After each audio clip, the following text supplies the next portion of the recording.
Latest updates के लिए ultra channels को सब्सक्राइब करें और बेल आइकन को प्रेस करें।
यहाँ क्यों सो रहा था? ये हवलदार साहब, यहाँ क्यों सो रहा था? हवलदार साहब, बात ये हवलदार साहब, रात मेरी बीवी से मेरा झगड़ा हो गया हवलदार साहब। उसने मुझे घर से निकाल दिया, इसलिए यहाँ आ गया सोने के लिए। आप तो जानते हैं आजकल की औरतें बिल्कुल मर्द हैं हवलदार साहब। हवलदार साहब मेरा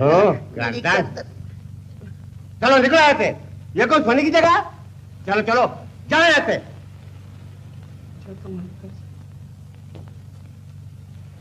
जाओ जाओ। नया मालूम होता है, पागल कहीं का।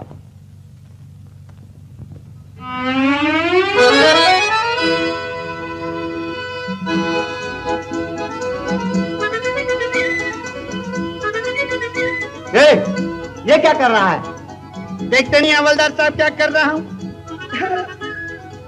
ये सर का बल क्यों खड़ा है? सच्ची बात तो ये हवलदार साहब की इस औंधी दुनिया को सीधा देखना हो तो सर के बल खड़ा होना पड़ता है। जानते हैं हवलदार साहब, बड़े बड़े नेता सवेरे उठ के शीर्षासन करते हैं, तब देश को सीधा कर पाते हैं। जी अभी कोई गड़बड़ नहीं करना, नहीं तो मैं तुम्हें सीधा कर दूंगा, समझे? हवलदार साहब, सर पे खड़ा होना कोई जुर्म है क्या? चुप।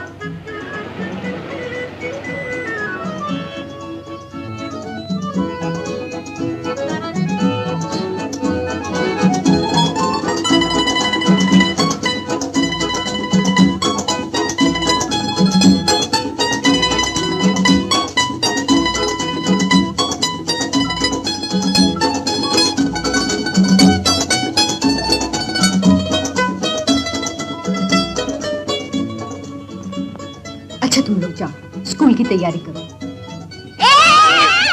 अजी माफ कीजिएगा। दीदी देखो, तुम्हारा इसने घर तोड़ दिया।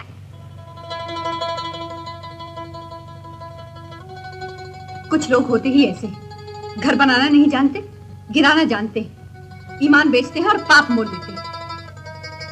तो ऐसे लोगों को क्या करना चाहिए? डूब मरना चाहिए। आप ठीक कहती हैं।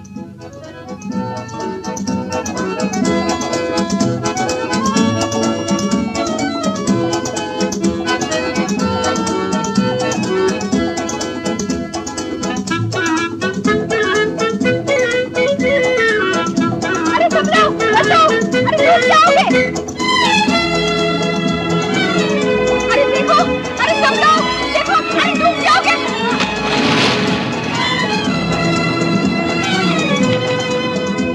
देखो, अरे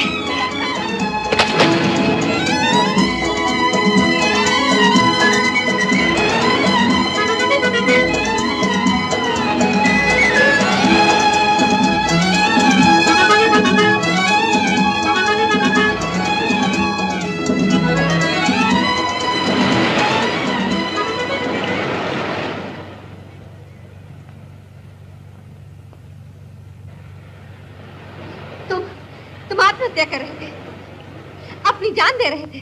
क्यों आत्महत्या कर रहे थे ना? जी मैं आत्महत्या? हाँ हाँ, आत्महत्या यानी खुदकुशी। ओह, खुदकुशी। जी वो मैं खुदकुशी। आप ही ने तो कहा था मुझे ऐसे आदमी को पानी में डूब मरना चाहिए। वो तो मैंने यूं ही, मेरा मतलब है मुझे माफ कीजिए। I am sorry. आपने ठीक ही कहा था, मुझ जैसे आदमी को डूब मरना चाहिए। मगर आत्महत्या करना पाप है, जुर्म है। अब तो तुम खुदकुशी नहीं करोगे? क्यों नहीं करूंगा, जरूर करूंगा। जब और सब पाप कर लिए तो यही क्यों रह जाए? आपने मुझे पानी में डूबने से बचा लिया तो क्या हुआ?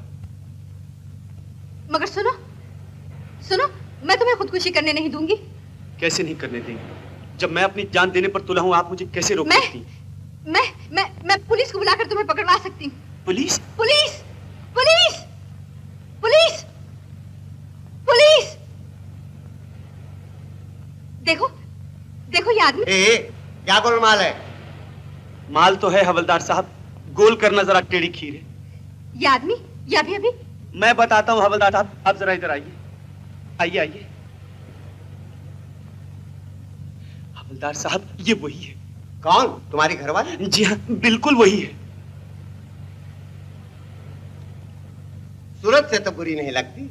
इसकी सूरत पर मत जाइए हवलदार साहब, मीठी छुरी है, मीठी छुरी। नाक में दम कर दिया है मेरे। अभी अभी समंदर में कूद पड़ी, बड़ी मुश्किल से बाहर निकाला है। कहती है कि मैं भी डूबूंगी और तुम्हें भी ले डूबूंगी। अब कहता हूँ कि भाग्यवान घर चल, तो नहीं जाती। ये बात है? हाँ जी। अभी से ठीक किए देता। बड़ी कृपा होगी माई बाप सरकार, बस ये समझ लीजिए कि मेरा घर बस जाएगा। हाँ। ए, क्या है? चलो जाओ। कहाँ? अपने घर। तुम भी चलो। जो हुक्म हवलदार साहब, मैं तो ताबेदार हूँ आपका। जी अब चल भी दो, गुस्से को थूक डालो जी। क्या क्या कह रहे हो? नहीं जाती। तुम कौन होते मुझे हुक्म देने वाले? सुन लिया हवलदार साहब, मैं कौन होता हूँ हुक्म देने वाला? हाँ हाँ हाँ, अब आप ही ने बताइए कि मैं कौन होता हूँ। ओह हाय राम। चुपके से घर जाओ, नहीं तो तुम्हें चौकी ले जाना पड़ेगा। चौकी? क्यों? मेरा जुर्म क्या है? आत्महत्या। अभी तुम पानी में नहीं कूदी थी? वो तो मैं इसे। सुना हवलदार साहब, वो तो दरअसल मुझे बचाने के लिए कूदी थी। मैं कुछ सुना नहीं चाहता। जाओ अपने घर। अरे तुम भी चलो। क्या बच्चों की तरह लड़ते हो? पति पत्नी के झगड़े हर घर गृहस्थी में होते हैं। बिल्कुल ठीक। मगर शरीफ औरतें इस तरह अपना घर छोड़कर नहीं चली जाती। तुम लोग नए जमाने के हो। औरत घर की लक्ष्मी है, घर की शोभा है। तुम लोग क्या समझो? हिंदुस्तानी लड़कियों का धर्म है अपने पति को देवता मानना चाहिए, अपने पति की सेवा करना चाहिए। बस यही मेरा घर है। अब आप लोग जाइए। फिर क्या मचा? जाओ अपना घर बसाओ। ये मुंह क्या देखता है? लेके जाओ उसको।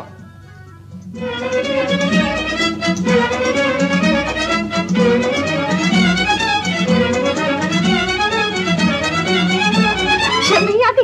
अभी तक मेरा पीछा कर रहे हो? बड़े बदतमीज हो जी। आपको डूबने से बचाया, घर तक पहुंचाया, ये बदतमीजी है क्या? हाँ हाँ हाँ। हाँ। कौन? विद्या? क्या हुआ? मर गई।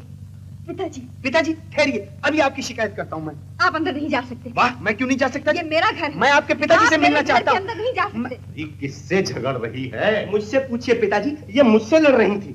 कौन हो तुम? पिताजी ये मैं हूँ श्री रणवीर राज। और ये है मेरे पिताजी पंडित ओमकारनाथ शास्त्री। नमस्ते पंडित जी। जीते रहो बेटा। कहो तुम। पिताजी ये समंदर में। जी समंदर में, बिल्कुल समंदर में। यही तो मैं आपसे कहने आया था कि आप अपनी सपुत्री को समझाइए कि यूं गहरे पानी में ना कूद पड़ा करें। आप चुप रहिए, मैं बात कर रहा हूँ। ये तो आपके अच्छे कर्म थे पंडित जी। चुप रहिए कि मैं वहां मौजूद था, वरना पंडित जी लेने के देने पड़ जाते अगर मैं पानी में कूद कर इनको बचाना लाता। जी मगर पिताजी मैं पानी में। क्यों अपनी जान से नहीं खेला करते हुए? अजी यही तो मैं इनको समझाता आ रहा हूँ पंडित जी कि हमारी जान जो है ये भगवान की देन है, इससे लापरवाही करना ना शुक्रापन है।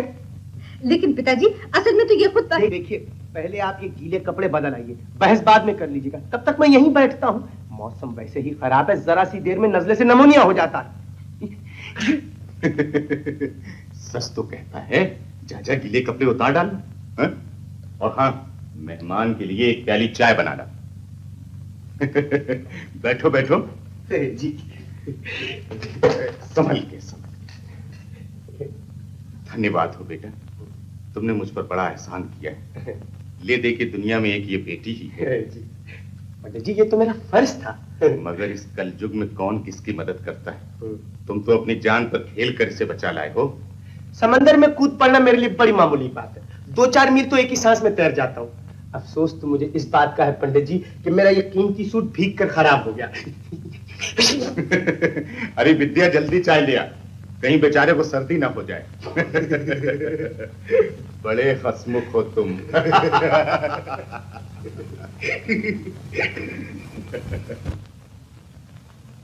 ओह, आपने तो खामखा तकलीफ की।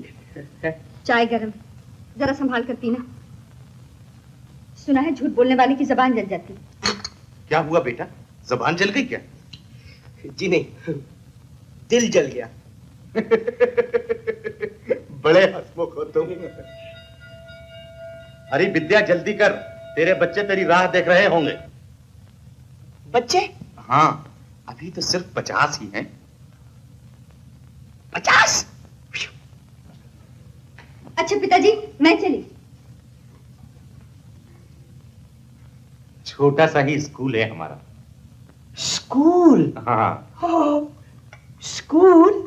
हाँ, जब से भगवान ने टांगे भी मुझसे ले ली, विद्या बेटी ही अकेली स्कूल को चलाती। बड़ी मुश्किल से गुजारा होता है, गरीब इलाका है ना। माफ करना बेटा, आज हमारे यहाँ तुम्हारी खातिर करने को कुछ भी तो नहीं। देखो तो, मेहमान को बिठाने के लिए घर में कोई ढंग की कुर्सी भी तो नहीं। हा? क्या बात करते हैं पंडित जी? जी जी जी जी जी जी, आपके यहाँ का फर्नीचर तो फर्स्ट क्लास फर्नीचर है जी। अरे चोट तो नहीं लगी? आप फिक्र मत कीजिए पंडित जी, दरअसल आपकी कुर्सी का कोई कसूर नहीं, मेरा वजन ही कुछ बढ़ गया है।